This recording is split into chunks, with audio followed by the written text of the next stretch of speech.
यह कहानी है किशनगंज के गांव की। किशनगंज गांव के लोग आपस में बहुत ही मिलजुल कर रहा करते थे, लेकिन उन लोगों को कोई ना कोई परेशानी आती ही रहती थी, जैसे कि कोई किसी का सामान गुम हो जाना या किसी बात पर किसी से उलझ जाना। तभी उसे गांव में एक अनजान व्यक्ति आता है और वह यह देखता है कि इस गांव के लोग बड़े ही मूर्ख हैं, छोटी छोटी बातों पर ही बहुत परेशान हो जाते हैं। वह सोचता, क्यों ना इस परेशानियों का फायदा उठाया जाए, मैं इसी गांव में अब रहूंगा। उसके दिमाग में एक योजना आई।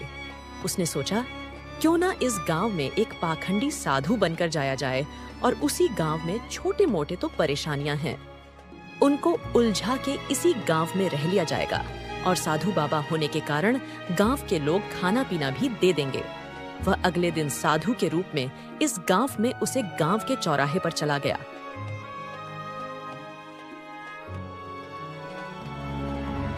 गांव के चौराहे पर जाते हैं उनसे कुछ लोगों की मुलाकात हो गई। वह पाखंडी साधु बोला, बच्चों में बहुत भूखा हूँ, मुझे कोई भोजन करा दे तो मैं उसका कोई भी परेशानी अपनी शक्ति से सुलझा दूंगा। इतने में एक आदमी वहां से जाकर अपने घर से खाना लाने चला जाता है। वापस खाना लेकर वह आदमी बाबा के पास आ जाता है और बाबा को खाना खिला देता है। वह पाखंडी बाबा खाना खा लेता है।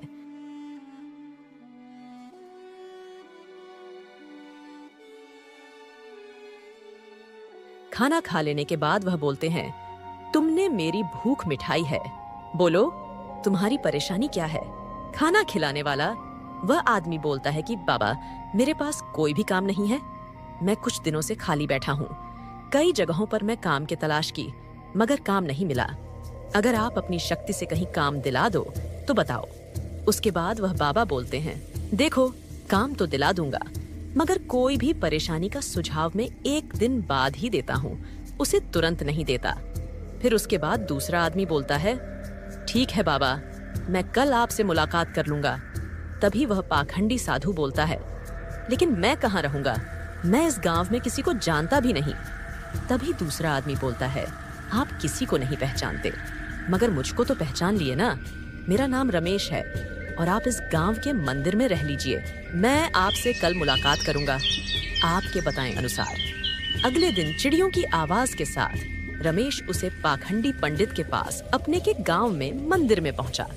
वहां पहुंचने के पहले वह पंडित फोन पर किसी से काम की बात कर चुका था और काम की बात कर लेने के पश्चात रमेश उसके पास जाता है और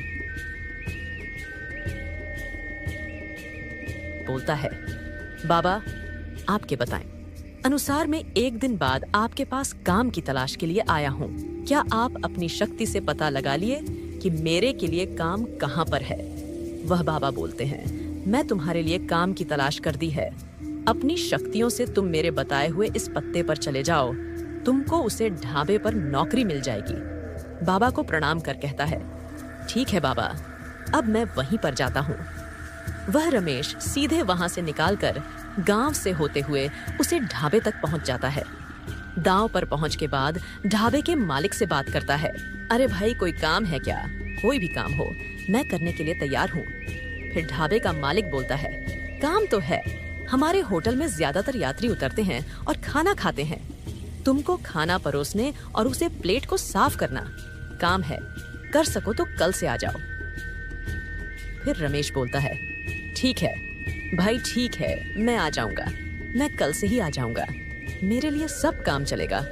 रमेश बहुत ही खुश हो और अपने गांव वापस चला आता है। यह सारी बात सुनकर गांव वाले आश्चर्यचकित हो गए हैं। आखिर एक बाबा अपनी शक्ति से किसी की काम की तलाश कैसे कर सकता है?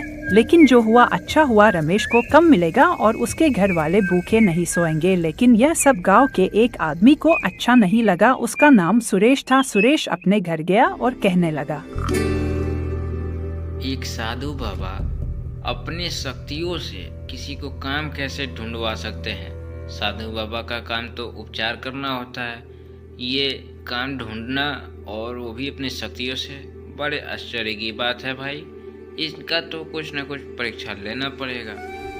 मैं अपने बंदैया को अपने घर में छुपा देता और उनसे जांच पड़ताल जरूर करता हूँ। असलियत सामने आ ही जाएगी। अगले दिन बाबा से जाकर गांव का पास चौराहे पर सुरेश कहने लगा, बाबा, मेरा बंदर गुम हो गया है। मैं बहुत परेशान हूँ, 2 दिनों से मिल नहीं रहा। बाबा, अपने शक्तियों से मेरे बंदर को आप ढूंढ दीजिए ना, मैं आपको बहुत मूल्यवान वस्तु दूंगा। फिर वह बाबा बोलते हैं, ठीक है, तुम्हारे बंदर को तो मैं अपनी शक्ति से ढूंढ दूंगा, मगर मैं कोई भी परेशानी के समाधान एक दिन बात करता हूँ, तो तुम कल मेरे पास मंदिर के पास आना और साथ में गांव वालों को भी लेकर आना। सुरेश कहता है, ठीक है बाबा, मैं कल गांव वालों के साथ आपके पास मंदिर में आऊंगा। उसी रात को वह पाखंडी बाबा पूरे जंगल के तरफ, घर के तरफ, हर एक जगह पर उस बंदर की तलाश किया, मगर बंदर कहीं ना मिल सका। सभी लोग तो सो रहे थे, बंदर तो सुरेश के घर पर ही था, मगर किसको पता था।